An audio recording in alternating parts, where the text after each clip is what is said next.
No sé si... Ahí está, ahora sí. Bueno, mi nombre es Carlos Argañarás, soy médico psiquiatra. Bien, y vamos a hablar hoy un poco de los mitos y las necesidades afectivas y desafíos para la familia en pacientes con Alzheimer. Bien, primero que todo, vamos a hablar un poquito de qué es el Alzheimer. Bien, y cuando hablamos de Alzheimer, hablamos de una enfermedad neurodegenerativa cerebral de causa más, que es la causa más frecuente de todas las demencias, alrededor del 60-70% de los casos y que se constituye, entre otras cosas, como una acumulación anormal de proteínas, placas de beta-amiloide y ovillos, sí, ovillos de proteína tau, bien, eh, con una destrucción progresiva de neuronas por apoptosis y con una consecuente pérdida de memoria, del lenguaje, del razonamiento, de la autonomía y demás cuestiones, bien. No es un envejecimiento normal, sino que es una demencia y no tiene una cura. Bien, lo que sí podemos hacer es mejorar la calidad de vida, pero la realidad es que cuando hablamos de Alzheimer no tenemos algo que realmente haga que nuestra memoria vuelva a lo que se perdió. Bien, no tenemos algo, simplemente podemos ralentizar el proceso y ayudar a que eh, el paciente tenga una mejor calidad de vida. Bien. Y como les dije antes, es la demencia más frecuente, bien, hay 55%, perdón, 55 millones de personas con demencia en el mundo, bien, esto es según la OMS del 2024. Hay 10 millones de casos por año a nivel global, bien, es número uno en causa de dependencia en adultos mayores y obviamente ese cuidado ese cuidado de esa dependencia proviene de los cuidados de la familia, el 70%. Bien. En realidad las etapas del Alzheimer tenemos etapas preclínicas y etapas clínicas, pero dentro de lo que es la etapa clínica, bien, lo que nosotros empezamos a notar cuando a veces llegamos al diagnóstico cuando ya empiezan los síntomas, lo podemos dividir en tres etapas: una etapa leve o inicial, una etapa moderada o intermedia y una etapa severa o avanzada. Bien, la etapa leve, cuando encontramos algunos olvidos frecuentes de nombres y citas, con un deterioro cognitivo leve, dificultad para resolver problemas complejos, pero que el paciente puede vivir de forma semidependiente, ¿bien? Y toma conciencia de sus pérdidas y tiene mayor ansiedad y dura aproximadamente, esto no es tan tajante, entre 2 y 4 años. Bien.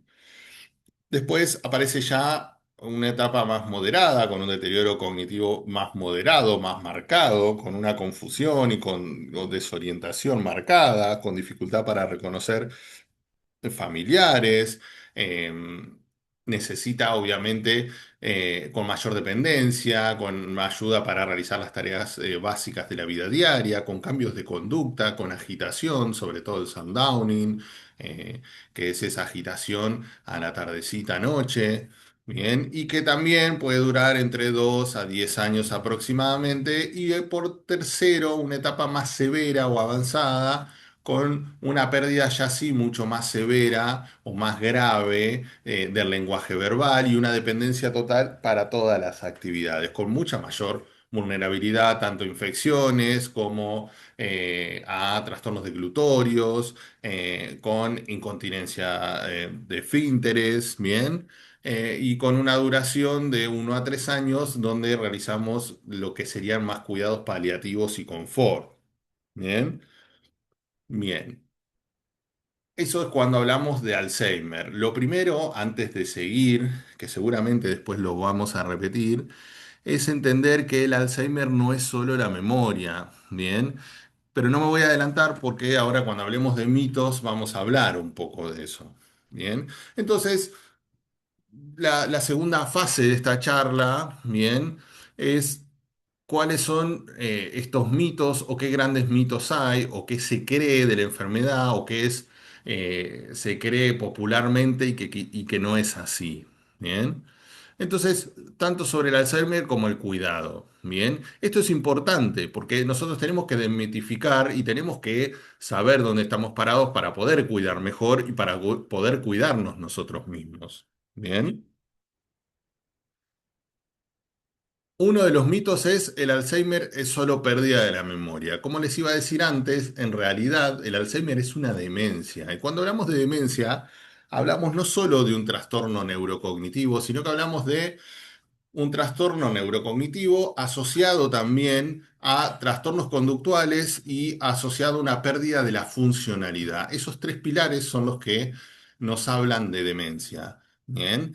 Y dentro de lo que es alteración cognitiva, neurocognitiva, no solo se afecta la memoria, se afecta el lenguaje, se afecta el juicio, se afecta la conducta, se afectan las funciones ejecutivas, la fluidez verbal, la velocidad de procesamiento, la orientación. Bien, entonces, si bien uno tiende a pensar memoria y a asociarlo con Alzheimer, la realidad es que la memoria es una de las cosas, ¿bien? Es una de los síntomas, es uno solo, ¿bien?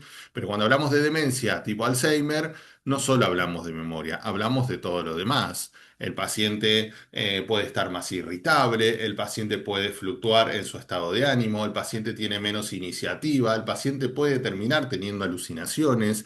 Entonces, fíjense que no es solamente la memoria. Se empieza a desorganizar, empieza a dormir menos, empieza a desorganizarse en la conducta, a comer cualquier cosa, a estar más desinhibido. ¿Bien? Otro mito, se está olvidando las cosas, es parte normal del envejecimiento. No es parte normal del envejecimiento. Una cosa es un envejecimiento normal, otra cosa es un envejecimiento patológico. Y cuando hablamos de Alzheimer, tanto como cualquier tipo de demencia, estamos hablando de envejecimiento patológico. Bien. Uno puede, a medida que va envejeciendo, el cerebro se va atrofiando, y puede tener ciertas cuestiones con el paso de los años, cuestiones relacionadas con la memoria, puede haber algo de olvido, pero el Alzheimer es otra cosa, es una demencia, ¿bien? Es una demencia caracterizada por una destrucción, una apoptosis neuronal progresiva, cerebral, ¿bien? Eh, y que no es normal. Bien. Otro de los mitos, solo les pasa a los viejos. La realidad es que, si bien es un bajo porcentaje, también hay un Alzheimer temprano, hereditario, familiar, que ocurre antes de los 65 años y que afecta alrededor del 5% de los casos. Bien. Que tiene que ver con mutaciones de algún tipo de proteínas como la proteína precursora de amiloide o la presenilina 1 y 2. Bien, los genes para estas proteínas están mutados y se ve este Alzheimer hereditario familiar que eh, es de pacientes mucho más jóvenes. Entonces, no siempre es al adulto mayor. Bien. Otro mito, el paciente no entiende ni siente nada. Esto también es mentira. Bien, el paciente sigue sintiendo un montón de cosas. Muchas veces uno lo subestima porque uno va viendo que el paciente pierde un montón de cualidades, de actitudes que tenía, por más que no sea la persona que era antes. Sí, sí pasa que sigue sintiendo y sigue respondiendo a actitudes más amorosas, a cuestiones más empáticas, ¿bien? Y sigue teniendo miedo, sigue teniendo dolor y demás, ¿bien? De hecho, una de las memorias que sabemos que obviamente el Alzheimer, la primera memoria que se altera es la memoria anterógrada. Es, por ejemplo, que comí ayer o que, no sé, que almorcé al mediodía. Sin embargo, sí puede recordar al principio cuestiones más allegadas a su niñez, a sus padres y demás. Vamos, la memoria a largo plazo o retrógrada es la última que se pierde. Pero así también podemos hablar que la memoria emocional también es una memoria que tarda en perderse, ¿bien? Pues una memoria que impacta fuerte en el cerebro, ¿bien? Por ejemplo, se me ocurre ahora caso de un paciente que aún con un deterioro cognitivo, un Alzheimer y un deterioro cognitivo moderado, donde apenas reconoce algunas cuestiones o reconoce cada vez menos, sí recuerda que falleció su mujer y que su mujer falleció mientras él ya tenía su cuadro psicopatológico, su demencia. Bien, y todos los días o todas las veces que lo veo al paciente, el paciente se acuerda, mi mujer falleció, doctor, estoy triste. Entonces, ¿cómo puede ser que algunas cuestiones como qué comí ayer no me acuerdo, pero esto otro sí? Justamente porque es la memoria emocional, la memoria emotiva. Bien, de todas maneras, a la larga sí se va a ir perdiendo eso también. Pero sepan que el paciente a veces uno tiende a pensar que no entiende y no es así. Bien, no es que no entiende y no siente nada. Bien. Otro mito, si uno lo cuida bien, la enfermedad se detiene. Bien, eso también sabemos que no es así. Bien.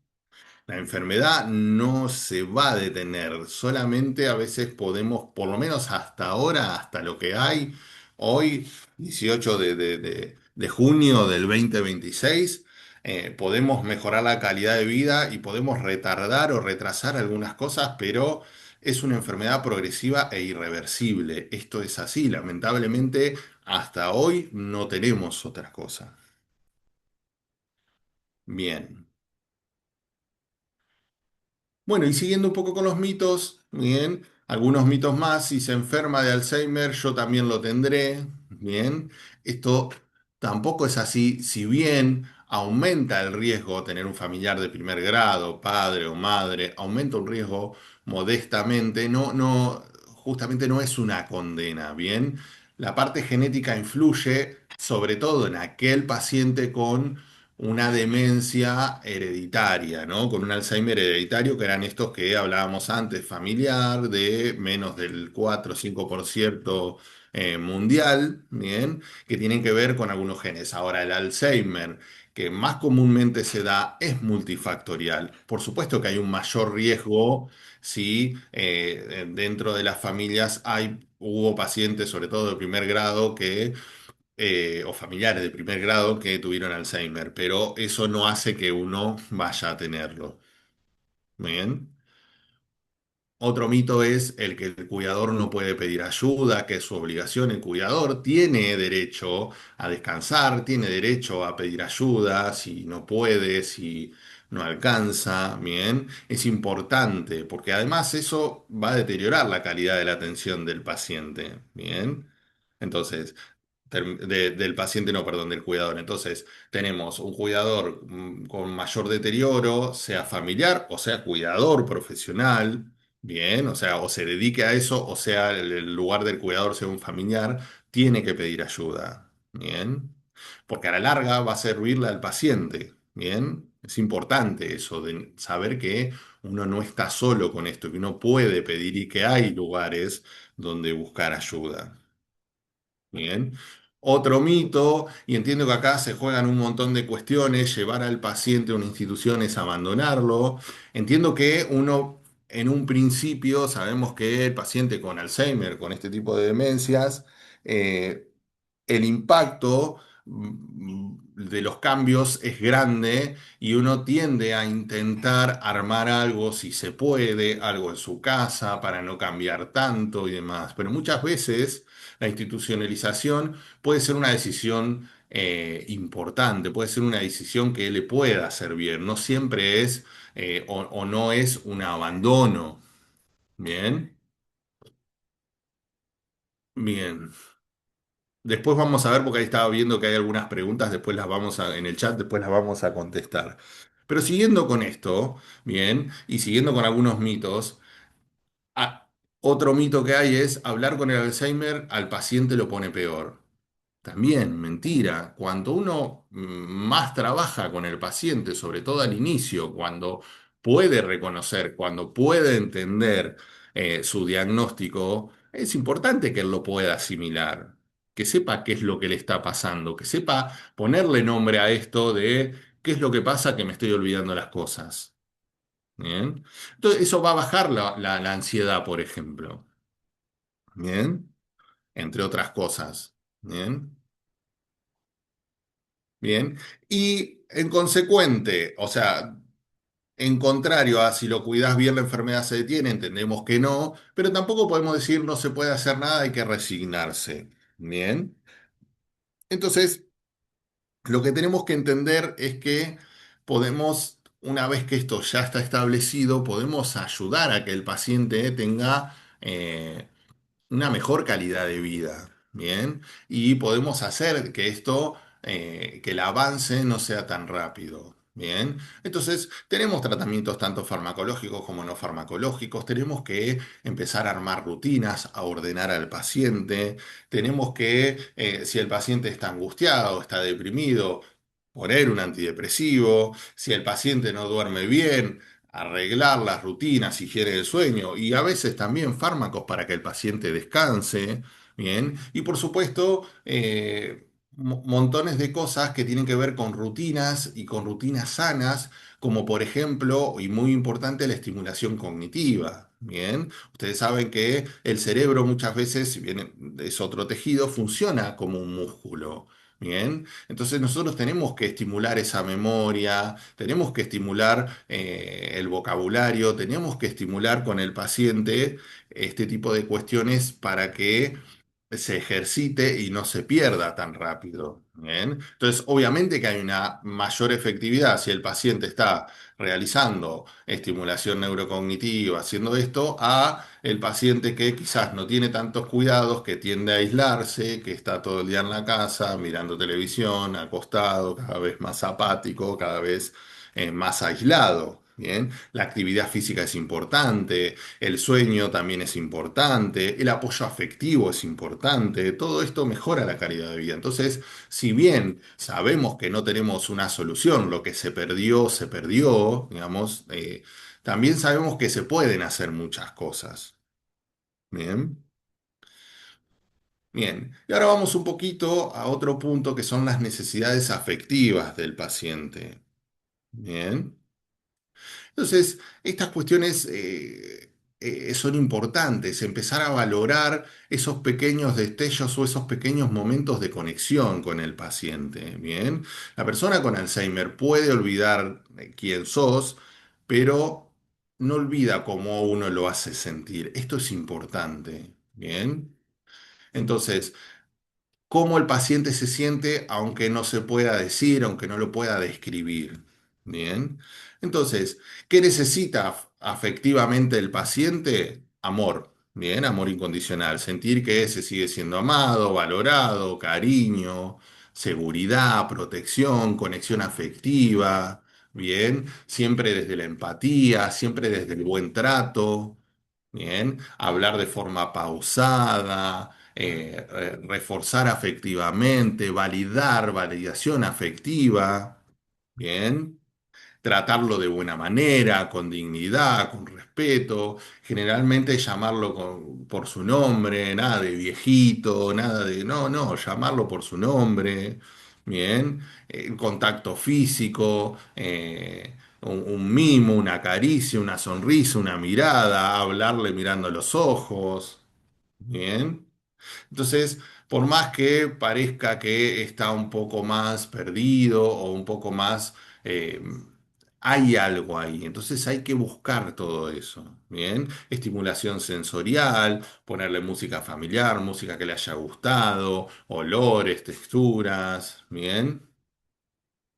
Entonces, darle ese sentido de pertenencia también, que forma parte de una familia, para los familiares, hola mamá, hola papá. Bien.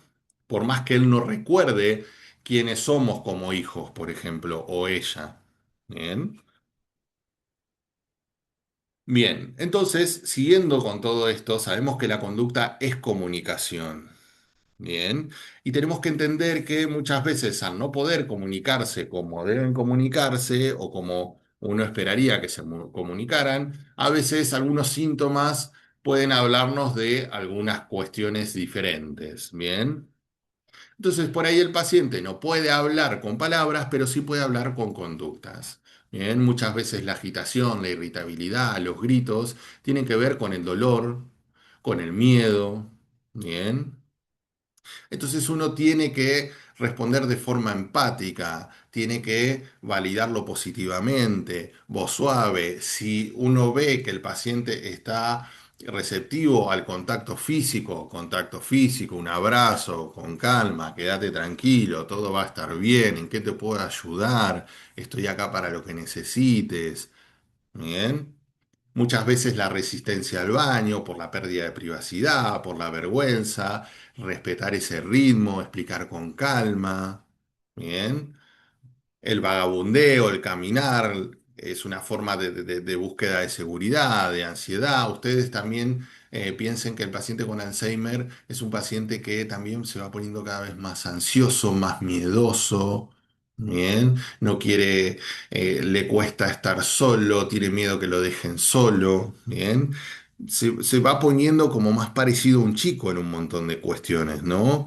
El llanto sin motivo aparente, bien, la habilidad emocional, una tristeza, una angustia emocional, pero no sabemos bien por qué. Bueno, a veces no podemos entender bien por qué, pero hay que ponerle el oído, hay que escucharlo, hay que estar al lado. Si acepta, vuelvo a repetir, si está receptivo a un abrazo, bien. A veces esta repetición de preguntas, ¿no? Esta inseguridad, esta necesidad de afecto, siempre responder con paciencia, ¿bien? Entender que el paciente se va a olvidar y va a repetir muchas cosas y va a volver a repetir muchas cosas. Entonces, tener paciencia, entender que no lo hace de gusto, entender que muchas veces lo hace o porque se olvida o porque necesita certificar por inseguridad. Entonces, no corregir, no alterarse. Por supuesto que todo esto es muy difícil, por eso la idea es que ustedes tanto como acompañantes, como cuidadores o como familiares, y que estén trabajando en ese sentido, ocupando ese rol también, tengan un apoyo, ¿bien? Psicoterapias y demás. Bien, entonces vamos a lo que es una comunicación efectiva, cómo hablar, cómo escuchar, cómo conectarse con el paciente. Bien, entonces, ¿qué estrategias tenemos de comunicación efectiva y compasiva? Hablar despacio, frases cortas, simple, bien, contacto visual a su altura, usar su nombre al dirigirle la palabra, de a poco con las instrucciones. Bien. Acompañar las palabras con gestos, validar sus emociones, entiendo que estés triste, entiendo lo que te está pasando, estoy acá para ayudarte. Bien. Usar la reminiscencia, las fotos familiares, la música, los objetos familiares. Celebrar pequeños logros, bien, con calidez, bien. Obviamente que evitar todo lo contrario, ¿no? Corregir, contradecir, hablar de él como si no estuviera o de ella, usar un lenguaje infantilizante, por favor, no. Dar múltiples opciones o preguntas complejas, gritar o demostrar impaciencia. Si ustedes se frustran, imagínense el paciente, que es el que está atravesando esto. Entiendo que ustedes se puedan frustrar. Bueno, hay que trabajarlo a eso. ¿Bien? Es un trabajo grande. Argumentar sobre la realidad del paciente, mentir con mentiras que generan desconfianza, que pueden exacerbar un cuadro más de la índole paranoico, paranoia, bien, ignorar su malestar emocional, bien. Entonces, es importante validar sus emociones, es importante tener paciencia, es importante hacerle las cosas más simple, es importante también no confrontar con el paciente, esto es muy importante. Si el paciente se siente mal, validar la emoción y más vale distraerlo o llevarlo a otro lado. Bien, vamos a hacer tal cosa, ¿por qué no vemos esto? Mira, vamos a poner música, vamos a hacer esto otro. Bien, por supuesto dentro de lo que se pueda. Bien, pero acompañar y no confrontar. Muchas veces la estrategia es, ante la agitación, ante el enojo y demás, ir para otro lado, distraer al paciente con otra cosa. Bien. Entonces, ¿cómo hacemos la conexión cuando las palabras ya no alcanzan? Bien. Música familiar, la memoria musical se conserva hasta edades avanzadas. Bien. Eh, Reduce la agitación, activa la corteza prefrontal y el sistema límbico, que es el encargado con la amígdala de las emociones. Bien, siempre usar canciones que uno conozca que le hayan gustado de su juventud. Bien.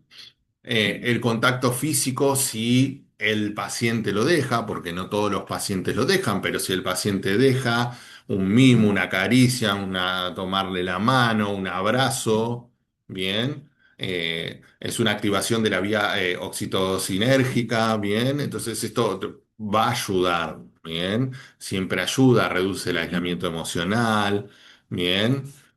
Obviamente, siempre respetar esto que yo les decía, la respuesta del paciente al contacto, si está receptivo al contacto. Bien. A veces no hace falta contacto físico, sino contacto visual o una sonrisa, también es contacto. Y obviamente la reminiscencia, lo que hablábamos antes, de objetos, fotos antiguas, bien, que activa la memoria autobiográfica, bien, que le genera placer, identidad. Bien. Entonces, otro punto a hablar en la charla de hoy son los desafíos para la familia. Bien. Y que es algo que veníamos hablando hace poquito, un poco más atrás, de lo difícil que es para la familia este cuadro, digamos. El Alzheimer obviamente que no solo afecta al paciente, sino que es un cambio en toda la familia. La sobrecarga, porque, no sé, la esposa pasa a ser enfermera, pasa a ser cuidadora, ya no es la esposa, ya no es la persona que era, el duelo anticipatorio, ¿bien? Y el autocuidado del cuidador también. Bien. Entonces, vamos a empezar con lo que es el autocuidado del cuidador. Bien, el síndrome del cuidador. Bien, señales de alerta. Entre el 40 y el 70% de los cuidadores familiares de personas con Alzheimer presentan síntomas depresivos clínicamente significativos. Esto no se me ocurre a mí, esto lo dice la Asociación de Alzheimer, bien, 2024, la Asociación Internacional de Alzheimer, bien. Entonces, el agotamiento extremo, aparece aislamiento social, aparece irritabilidad y enojo, aparece tristeza persistente y descuido de su propia salud con sentimientos de culpa. Todo esto son síntomas que hacia un polo depresivo, ¿bien? Entonces, primero el agotamiento extremo, el cansancio, que no mejora con descanso. Empieza a haber mayor irritabilidad justamente por este agotamiento extremo y mayor frustración y mayor enojo. Ustedes saben que la irritabilidad es, si bien son síntomas distintos, es la cara de una misma moneda. Bien, son dos caras de una misma moneda, la irritabilidad y la angustia. Entonces yo puedo estar irritable y en realidad puede ser angustia en el fondo de todo lo que está pasando. Puedo estar frustrado y no necesariamente el enojo, la frustración es solo enojo, sino que puede ser angustia detrás, ¿bien? Y con esa angustia la tristeza persistente, ¿bien? El llanto frecuente, el paciente está más sensible, la desesperanza, estas ideas de desesperanzas, esto no termina más. Y uno empieza a perder placer de las cosas que uno antes disfrutaba, empieza a haber un aislamiento social con abandono de los amigos, de las actividades placenteras, y con el abandono social también viene el abandono del propio cuerpo, ¿no? No ir al médico, dormir mal, comer irregularmente, dejar de tomar cierta medicación, ¿bien? Y con eso también aparecen sentimientos de culpa que van en cierta medida relacionados con estas ideas de desesperanza, ¿no? Esto nunca va a terminar, nunca voy a hacer lo suficiente, debería de poder con todo, cuando la realidad es que No, no es así. Uno no debe poder con todo. No es tan simple. Ojalá uno pudiera. Y también esta cuestión que genera mucha culpa en familiares y cuidadores, a veces desearía que terminara. Bien, hay que entender que realmente esto es lógico que aparezca. ¿Cómo uno no va a sentir eso? Bien, porque en muchos casos es una agonía. Bien. Es un sufrimiento ver a tu pareja, a tu padre, a tu madre estar en esa condición, bien, y uno tener que duelar en el mismo tiempo que sigue estando el cuerpo ahí, ¿no? Duelar a la persona con el cuerpo presente, un duelo anticipado. Bien, entonces obviamente que todo esto genera muchas veces uno querer que se termine y ya. Y eso no tiene que generar culpa, uno tiene que entender que es normal que eso pase, porque uno está angustiado y porque uno está duelando y porque es difícil. Bien. Bien, entonces, hablando de este duelo anticipatorio, que algo les dije antes, ¿no? El duelo que nadie enseña, ¿no? Esta pérdida sin muerte, ¿no? La pérdida de esa persona, pero que el cuerpo sigue ahí. Bien. El Alzheimer se dice que es uno de los duelos más largos. Llamamos a alguien que está todavía al lado nuestro, ¿bien? ¿Y qué sería entonces este duelo anticipatorio? Es la pérdida de la persona que conocíamos, su personalidad, su humor, su memoria compartida, la pérdida del rol que cumplía, si era esposo, si era hermano, si era madre, si era padre, si era abuelo. Bien, la pérdida de proyectos en común, viajes, conversaciones, perdón, futuro imaginado, la pérdida de la reciprocidad en el vínculo. Bien, se vive junto a la persona, pero sin embargo se extraña a esa persona que fue, porque ya no es nuestro padre, que era antes, es otra persona, porque ya no es nuestro esposo o nuestra esposa, ¿bien? Entonces es un duelo ambiguo, ¿bien? Y como todo duelo es subjetivo de cada persona, no tenemos una forma de atravesar el duelo, no hay una forma de atravesar el duelo, ¿bien? Es ambiguo, sin rituales sociales claros y es subjetivo de cada persona. Entonces, ¿cómo lo atravesamos? Bien.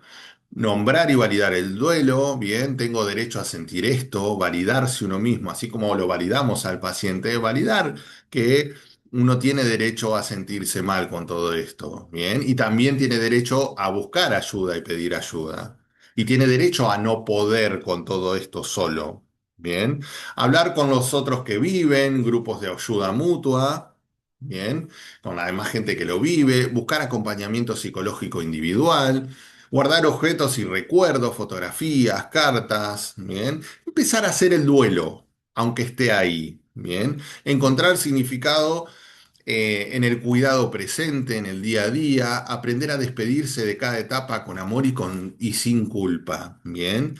Buscar, esto es importante, buscar el significado del cuidado presente, buscar esos momentos de contacto donde el paciente todavía aparecen destellos de lo que fue, ¿bien? ¿Y cómo es el impacto en la dinámica familiar?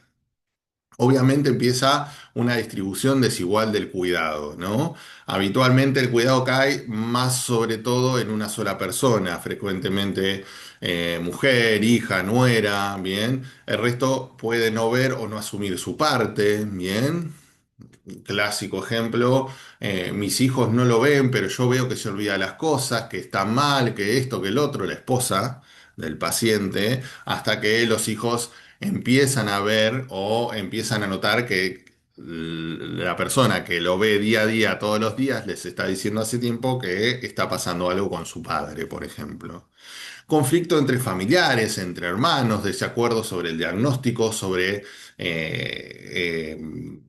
el tratamiento, la institucionalización, la herencia, bien, rivalidades antiguas. En este momento hay que saber, hay que entender que en estos momentos salen las fibras más íntimas, ¿no? Se tocan, son momentos muy angustiantes donde sale lo más crudo y lo más feo de todos. Entonces hay que tener cierta paciencia uno con el otro. Cada uno hace el duelo como puede, cada uno hace lo que puede, bien, y va a haber diferencias y va a haber asimetría. Otro impacto es el impacto económico, bien, el costo de la medicación, de las consultas, de los cuidadores, de los profesionales, bien. El cambio de roles dentro del hogar. Bien, muchas veces el paciente que empieza con Alzheimer era el jefe del hogar, el sostén económico, el confidente, y eso ya se empieza a perder y la familia tiene que reorganizarse. Bien. El impacto en los hijos, en los nietos, bien. A veces los nietos o los menores pueden sentir miedo, confusión, vergüenza. Hay que explicarles adaptadamente para la edad que tienen, bien. Y hay que darle contención emocional, bien. Impacto en la pareja del paciente, el cónyuge puede sentirse solo, extremadamente solo, pérdida de la intimidad y angustia, bien. Bien. Entonces, tenemos que, en base a todo esto que hablamos, entender que el autocuidado, tanto del familiar como del cuidador y como del cuidador familiar, es importante. Bien, esto es cuidarse para poder cuidar. Si nosotros no nos cuidamos, no podemos cuidar a nadie. Bien, entonces. Los cuidadores, esto también es algo de la Alzheimer Association, bien, del 2024. Los cuidadores que practican autocuidado sistemático presentan menor burnout es, y menor síntomas de depresión, bien, y ofrecen cuidados de mayor calidad, bien. Si uno lo piensa, no es algo ilógico de entender, ¿no?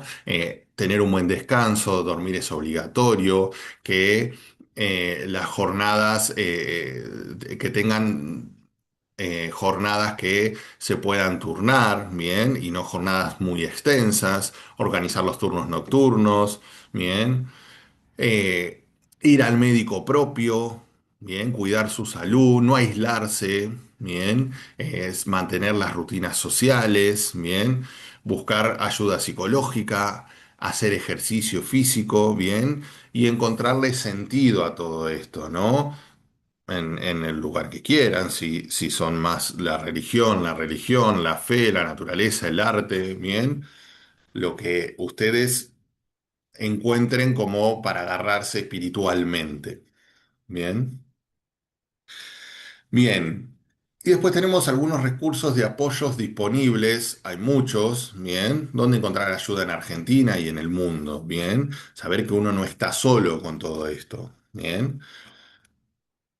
Tenemos Alzheimer Argentina, Organización Líder Argentina, bien, los grupos de ayuda, acá hay algunos números, bien.